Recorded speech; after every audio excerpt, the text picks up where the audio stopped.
Tervetuloa taas tänne Relax TV:n pariin. Maajoukkueleiri on nyt ohi ja tästä päällimmäisiä tunnelmia pelaajilta. Seurassani ensikertalaiset Taneli, Rainer ja Niko. No niin, ja kysymyksiä. No, miltä tuntui ensimmäinen tätä maajoukkueleiri? No, mun osalta oli ainakin raskas. Jalat oli kipeä. Se oli tosi raskas kyllä, että jalat oli kipeänä ja sitten oli kylmä tuulikkaan, tuli kurkku ja niskat kipeäksi ja kaikki on kipeänä ja silti on kivaa. Raskas treenit oli kyllä ja sillä mutta paljon oppi uusia asioita. Kuinka tyytyväiset olette omaan panokseen tuolla leirillä? No, mä nyt sen verran voin sanoa, että en mä nyt ihan täysin tyytyväinen siihen ole. Ihan hyvin se meni kuitenkin. Asteella 1-10, kuinka väsyneet te olette? 12. 12. 8. 9. Eli ei helpolla päästä. Ei. Tuliko mitään vammoja leirillä aikana? Jos näyttää tosi siisti mustelma, niin kannattaa näyttää. Ei oo oikeastaan. Pieni ruhji. Pari pätkäseen kylkeen tuli. Parhaita muistoja, joka jäi käteen tästä leiristä, niin ihan näin alkuunsa. Varmaan se perjantai-ilta täällä kämpässä. Lauantai nyt oli ihan mahtava päivä, oli vaan 3 treeniä. Ja sitten yksi paras muisto on kyllä niin shuffle. Joo, se on mieleen painava kyllä. Lauantai-illalla kun tultiin kotiin ja pääsin nukkumaan. Suositteletteko tätä näitä maajoukkueleirejä myös niin muille ensikertalaisille, että rohkeasti mukavaa? Joo, todellakin. Joo. Tosi kasvattava kokemus, oppii paljon uusia asioita ja tälleen. Ei tarvitse valittaa omista treeneistä ainakaan sen jälkeen. Tää leikitään sitten pois. Ei. Näemmekö teidät vielä joskus maajoukkueessa? Mitä luulet?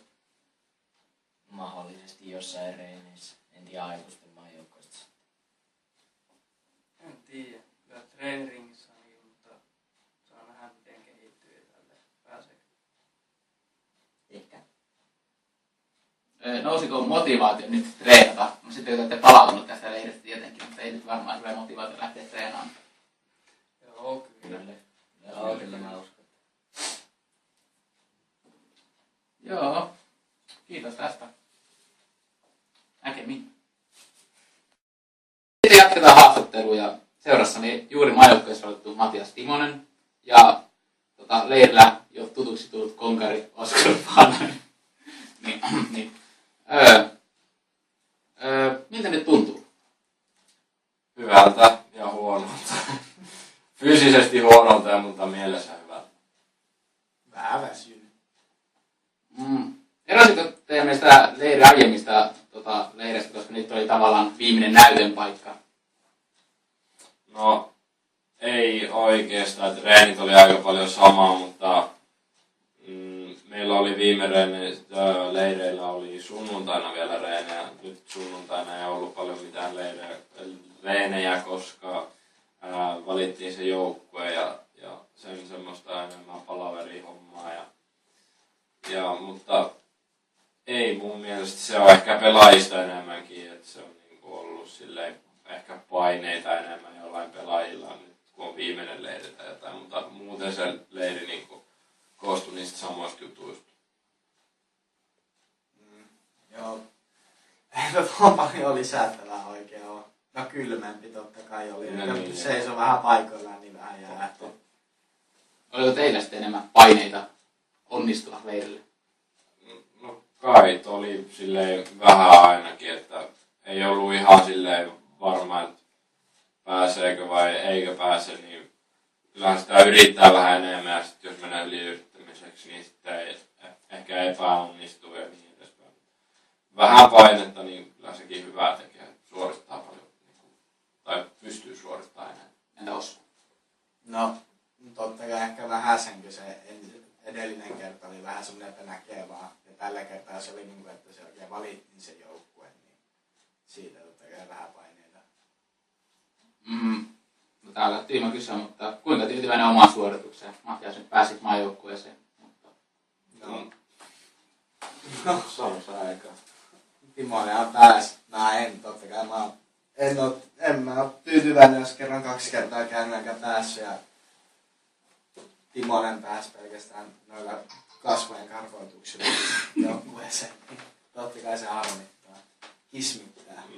No onhan mä tyytyväinen, että mä pääsin joukkueeseen, mutta silleen suorituksittain, niin en mä silleen ihan tyytyväinen ollut perjantai enkä lauantain suorituksiin, mutta siis että mä kyllä paremmin pystyn, mutta no, näillä nyt päästiin ja nyt on vielä puoli vuotta aikaa MM-kisoihin, niin eiköhän tässä vielä kerkeä kehittyä vielä. Meinaako Osku kasvattaa kans hiukset ja vähän partaa, että pääsi ensi kerralla mukaan? Joo, pakko yrittää. Reeneissä ne saattaa valita sitten vielä. Niin kuin saattaa heittää jonkun maalivahin pois karvoituksen puutteessa. Tuliko vammoja PV-aikana? No mulla tuli vasen polvi ihan helkkari kipeä, mutta tässä naksuttaa sitä jotenkin, en mä tiedä, se on taisi vääntää poikki ja sitten niin jotain. Ja sitten mulla on selkä ja niska ja pakarat ja takareidet ja pohkeet ja mitä muuta, nivuset ja kädet ja... Normiurheilijan päivä. Joo, kyllä. Entä Oskulle? Tuskin nyt hirveästi maalivahtina. No, vasen reisi on aika musta ja oikea iso varvas meni paskaksi väliin. Sitten se oli, coach heitti pallolla, niin se meni ihan mustaksi se varvas. Sieltä on kyllä nyt kaikki veret pois. Tää on yllättävän rankka laji, kun coach heittelee pallolla. Mäkin aina heitä junioreineissä. Muita palloja. Sitten tätä Matias tietenkin vähän enemmän tässä haastellaan, koska Osku on tommonen. Että miten sä Matias tulet valmistautumaan kisoihin? No, sama tiukkaa reeniä. Mä oon vetänyt kuukauden aikana, mä oon vetänyt kovaa en oo vetänyt. Tiukkaa reeniä oon vetänyt, että mitä mä oon 2 viikossa käynyt puntissa, pitäisi ehkä lisätä 1. En tiedä, enemmän lenkkeilyä ja mä oon käynyt ehkä 2 kertaa viikossa lenkillä, pitäisi sitäkin käydä vähän enemmän. Kun mut vaihdettiin nimittäin midiksi, enkä pelaa enää hyökkääjänä, niin midinä joutuu vähän enemmän juosta. Ja sitten, mä en tiedä, käydä enemmän seinällä, oon mä käynyt 3 ainakin viikossa seinällä, mutta ehkä joka päivä pitäisi käydä.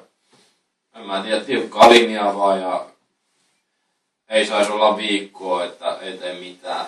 Tai joka päivä pitäisi kyllä melkein mailla olla kädessä. Riippuu sitten mitä tekee.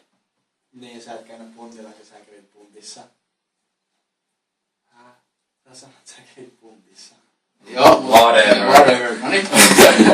Sitten tietenkin suuri kysymys, mitä kaikkia faneja kiinnostaa Relaxin pelaajia, että kai hiukset pysyy kisoihin asti.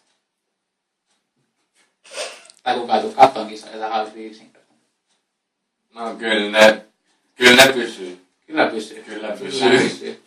Sitten tietenkin terveiset kotia ja kaikille faneille. Ihan sama, heitätte tästä terveiset vaan kameralla. Sitten pääsette syömään. Joo. Kiitos, että seurasitte Relax TVtä.